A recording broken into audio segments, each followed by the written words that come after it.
జై భవాని అనే నినాదం వినగానే మన గుండెలో తుఫాన్లు వేస్తుంది. ఇది కేవలం యుద్ధ నినాదం కాదు, శక్తి, ధైర్యం, నమ్మకం, ఆ తల్లి ఆశీర్వాదం. ఈ రోజు మనం తెలుసుకోబోయేది భవానీ మాత గురించి, మరియు ఆమె ఆశీర్వాదంతో మహావీరుడు ఛత్రపతి శివాజీ మహారాజ్ ఎలా ఎదిగాడు, మరియు జై భవానీ అనే నినాదం ఎలా శాశ్వతమైందో ఈ వీడియో తెలుసుకుందాం. ఎక్కడ స్కిప్ చేయకుండా లాస్ట్ వరకు చూడండి, చాలా అంటే చాలా ఇంట్రెస్టింగ్ ఉంటుంది. భవానీ అమ్మవారు హిందూ ధర్మంలో ఒక మహాశక్తి స్వరూపిణీ దేవి. ఆమెను పార్వతీదేవి అవతారంగానే ఎక్కువగా భావిస్తారు. ముఖ్యంగా మహారాష్ట్ర, కర్ణాటక, తెలంగాణ, ఆంధ్ర ప్రాంతాల్లో భవానీ అమ్మవారికి ప్రత్యేక ఆరాధనలు ఉంటాయి. భవ అంటే జగత్తు, అని అంటే సంరక్షకురాలు, అంటే జగత్తును కాపాడే తల్లి. జై భవానీ అనే నినాదనకు అర్థం జగత్తును కాపాడే తల్లికి జయము కలుగును గాక. ఆమెను అన్నపూర్ణేశ్వరి, తులజా భవానీ, జగజ్జనని, జై భవానీ అని కూడా పిలుస్తారు. ఆ భవానీ మాతను కష్ట సమయంలో అమ్మ అని పిలిస్తే కాపాడుతుందని జగత్తంతా నమ్ముతుంది. పురాణాల ప్రకారం భూమి మీద రాక్షసుల పీడనం పెరిగినప్పుడు దేవతలందరూ కలిసి తమ శక్తులతో ఒక మహాశక్తిని సృష్టించారు. అదే ఆదిశక్తి భవానీ. ఆ ఆదిశక్తి రూపం 8 చేతులతో సింహంపై కూర్చుని చేతిలో త్రిశూలం, ఖడ్గం, శంకు చక్రాలు పట్టుకుని ఆ ఆదిశక్తి రాక్షసులకు భయంకరమైన రూపం, భక్తులకు కరుణామయ రూపంలో దర్శనమిచ్చింది. ఆ ఆదిశక్తి జన్మించడానికి ప్రధాన కారణం మహిషాసురుడు అనే రాక్షసుడు దేవతలను జయించి లోకాన్ని నాశనం చేయాలని చూశాడు. ఆ ఆదిశక్తి భవానీ అమ్మవారు యుద్ధరంగంలోకి ప్రవేశించి 10 దినములు 10 రూపాలలో యుద్ధం చేసి మహిషాసురుని సంహరించారు. అందుకే ఆమెని మహిషాసుర మర్దిని అంటారు. అప్పటి నుండి ఆ భవానీ అమ్మవారును ధర్మరక్షకురాలిగా, అసుర సంహారిణిగా పూజిస్తారు. 1630లో శివాజీ మహారాజ్ శివనేరి కోటలో జన్మించాడు. శివాజీ తల్లి పేరు జిజాబాయి భోస్లే, తండ్రి పేరు షహాజీ భోస్లే, ఒక మరాఠా సేనాధిపతి. జీజాబాయి గారు రామాయణం, మహాభారతం, పూర్వీకుల కథలు చెబుతూ చిన్న శివాజీలో ధర్మం, ధైర్యం, భక్తిని నింపారు.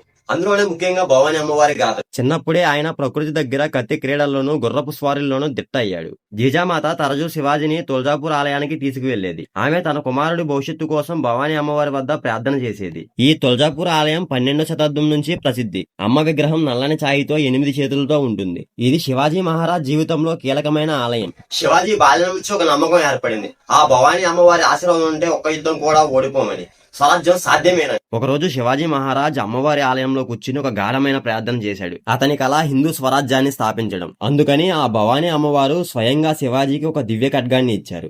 దాని పేరు భవానీ తల్వార్. ఈ తల్వార్ అమ్మ ఆశీర్వాదం, శక్తి, ధైర్యానికి ప్రతీక. ఇదే కారణం శివాజీ యుద్ధానికి వెళ్ళినప్పుడల్లా ఆయన సైనికులు ఒక స్వరం పలికేవారు, జై భవానీ అని. శివాజీ సైన్యం యుద్ధరంగంలో ఈ నినాదాన్ని గర్జించగానే శత్రువుల గుండెల్లో వణుకు పుట్టేది. మిత్రులు రెట్టింపు శక్తితో పోరాడేవారు.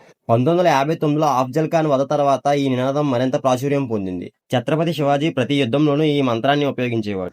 భవానీ అమ్మవారు కేవలం భారతదేశంలో మాత్రమే కాదు, ప్రపంచమంతటా శక్తి స్వరూపిణిగా ఆరాధించబడుతుంది. ఆఫ్ఘనిస్తాన్ లో భగవతీదేవి ఆలయం, శ్రీలంకలో మున్నేశ్వర ఆలయం, పాకిస్తాన్ లో హింగ్లాజ్ మాత ఆలయం, నేపాల్, బంగ్లాదేశ్ లో కూడా అమ్మవారి ఆలయాలు ఉన్నాయి. మన దేశంలో కూడా అమ్మవారిని ఒక్కో ప్రాంతంలో ఒక్కోలా పూజిస్తారు. మహారాష్ట్రలో ఆమెను తులజాపూర్ భవానీగా, కర్ణాటకలో ఎల్లమ్మగా, తెలంగాణ, ఆంధ్రప్రదేశ్ లో పోలేరమ్మ, పూజమ్మ రూపాలుగా పూజిస్తారు. ఆంధ్రప్రదేశ్ లో ప్రసిద్ధ శక్తిపీఠమైన విజయవాడ కనకదుర్గమ్మకు కూడా చాలా ప్రాముఖ్యత ఉంది. పురాణాల ప్రకారం మహిషాసురుడు వధ తర్వాత ఆ దుర్గాదేవి విజయవాడలోని ఇంద్రకీలాద్రిపై కొంతకాలం ఉంది. అందుకని అక్కడ అమ్మను కనకదుర్గమ్మ అని పిలుస్తారు. దసరా నవరాత్రి సమయంలో ఇక్కడ జరిగే ఉత్సవాలు దక్షిణ భారతదేశంలోనే అత్యంత ఘనంగా జరుగుతాయి. 10 రోజుల పాటు అమ్మవారు 10 విభిన్న అలంకారంలో దర్శనమిస్తారు. లక్షలాది మంది భక్తులు గోదావరి, కృష్ణా జిల్లాల నుంచి కాలినడకన వస్తారు. అంతేకాకుండా దేశం నలుమూలల నుండి వచ్చి అమ్మవారిని దర్శించుకుంటారు. అంటే మహారాష్ట్రలోని తులజాపూర్ భవానీకి ఉన్నంత ప్రాధాన్యత ఆంధ్రప్రదేశ్ లోని కనకదుర్గమ్మ మాతకు కూడా అంతే ప్రాధాన్యత ఉంది. ఈ 2 ఆలయాలు కూడా ఒకే శక్తి స్వరూపాలు. అందుకని మహారాష్ట్రలో జై భవానీ అనే నినాదం వినిపిస్తే ఆంధ్రప్రదేశ్ లో జయ దుర్గమ్మ తల్లి అనే గర్జన వినిపిస్తుంది. ఇలాగా 108 శక్తిపీఠాలు ఉన్నాయి. అందులో ప్రధానమైనవి 18 పీఠాలు. ఈ శక్తిపీఠాలు అష్టాదశ శక్తిపీఠాలుగా ప్రసిద్ధి చెందాయి. శ్రీశైలం భ్రమరాంబికాదేవి, కాళీగఢ్ కాళికాదేవి, కాంచీపురం కామాక్షి అమ్మవారు, ఇలాగా 18 శక్తిపీఠాలు ఉన్నాయి. ఈ 18 శక్తిపీఠాలు భవానీ అమ్మ రూపాలే. ప్రతి పీఠంలో అమ్మ వేరువేరు రూపంలో వేరువేరు శక్తి స్వరూపాల్లో పూజింపబడుతుంది. 1674లో రాయగఢ్ కోటలో ఛత్రపతి శివాజీ పట్టాభిషేకం ఆ రోజు గర్వంగా ప్రకటించాడు, ఈ రాజ్యం ఆ భవానీ అమ్మ వరప్రసాదమని. శివాజీ మహారాజ్ 1680లో రాయగఢ్ కోటలో పరమపదించారు. ఆయన మరణం కేవలం శరీరం వరకే.